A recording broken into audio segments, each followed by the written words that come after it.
What's good, fam? So, today I want to get into uh, this idea I had around the concept of money and currency. And granted, none of what I will ever share is like somehow uniquely only my thoughts. I don't think any of us are smart enough to that degree to where we have like such unique thoughts to the degree that it isn't in any part assisted along its way from our experiences in life. So today I'm going to talk a little bit about money. And why? Because money tends to be, in many cases, they say the root of evil, but the truth is it's access. It creates access to many things that are necessary to sustain life. So, as I think about money, I think about it in this way. At some point in time, it did not exist, correct? So we had this idea that if I was a fisherman and somebody else raised cattle and somebody else was a farmer, that we would barter with each other. That we had to figure out somehow how many fish is equated to one cow and how many bushels of corn is equated to one fish. Ears of corn equated to one fish. So in all of those situations, whether you were the fisherman, the cattle herder, or the farmer, you were exerting energy. Your energy produced an outcome that other people desired, right? And up until the creation of things like currency, humans had to quickly figure out how to store the energy that they exerted, in a sense of, how do I make this fish last longer, or barter this fish to something that I want that lasts longer, that then will allow me to use whatever it is that I wanted or bought it for in a future date and time. And so my first idea around money is that it is the most efficient way to store your energy that you have been able to exert at any one given point in time to be able to use at another given point in time, if that makes sense, right? So let's think about it. And as we talk about this, think about it from the excess money that you have. So let's say you have a skill, or you're not a real good fisherman, and so you only was able to fish and gain enough fish to be able to provide with the needs of today, and you didn't have enough to barter. Well, I mean, tomorrow you'll be fishing again. Or if you were good and you caught 3 days worth of fish, now I can barter and I got 3 days worth of supply, so I can store my energy for other things than fishing, because I took care of 3 days worth of fishing, right? So to speak. Well, in modern days now, we go out and we trade our services in a large capacity, or your ideas, if they're nifty enough, to extract currency or money, which is storing of your energy. The more novel your idea is, the more society finds value in your idea, the more energy you get now to be stored for later. You produce more energy, kind of like the fish story, right? It's kind of like going with line fishing compared to dragging the rivers with a net.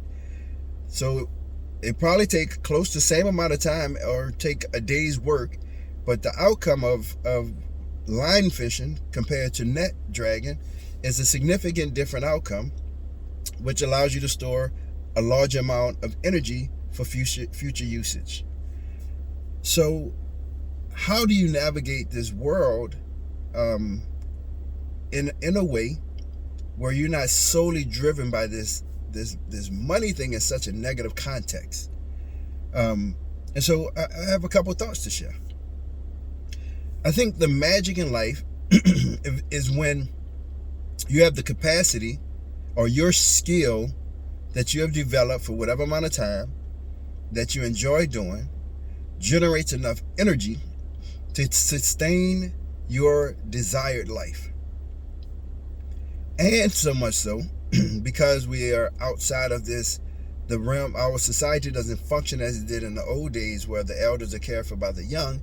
You have to be able to have a skill set that over time generates excess energy in your youthful years to store up energy for your elder years.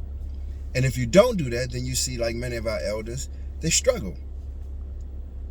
So first thing is, like, the goal would be to is the thing that I enjoy doing the most, that I would actually do for free, capable of providing me enough income, revenue, or currency or energy to sustain my life and create some abundance to where I can store that energy for future usage.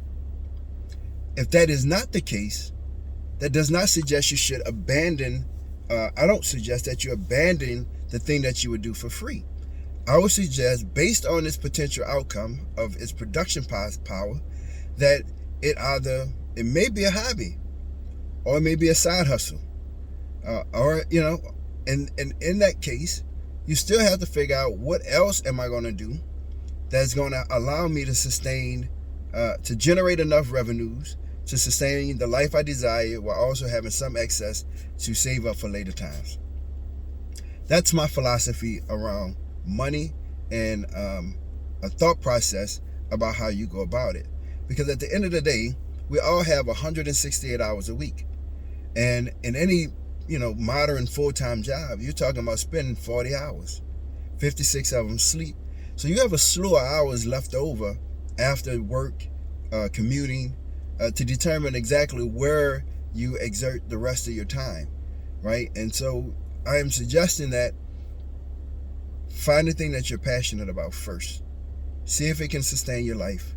If not, find something that you can tolerate, or find some enjoyment in doing that could sustain your life, while utilizing some of your excess time for the thing that you enjoy doing the most.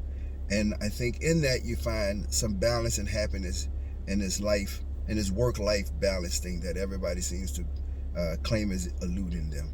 So just my thought. It's how I found my balance and my enjoyment. So in my time off from work, I'm in a gym for 5 hours a week, whether that be running outside. I'm doing some type of physical activity, running outside, yoga, or physical gym, or just tossing weights up somewhere. Or I tried CrossFit lately. That's that work. In addition to that, I'm taking right now, I'm in my final semester to finish my bachelor's degree. So I'm taking about 9 hours over this summer, and I'll be done finally with that part of my personal goals and life achievements. And I have a couple pet projects that I work on, right? Like different business ideas that I toss around, and I planted a bunch of seeds, and I'm waiting to see what they produce, right? And all of this is done in my spare time. I listen to a lot of audiobooks. I do a lot of reading.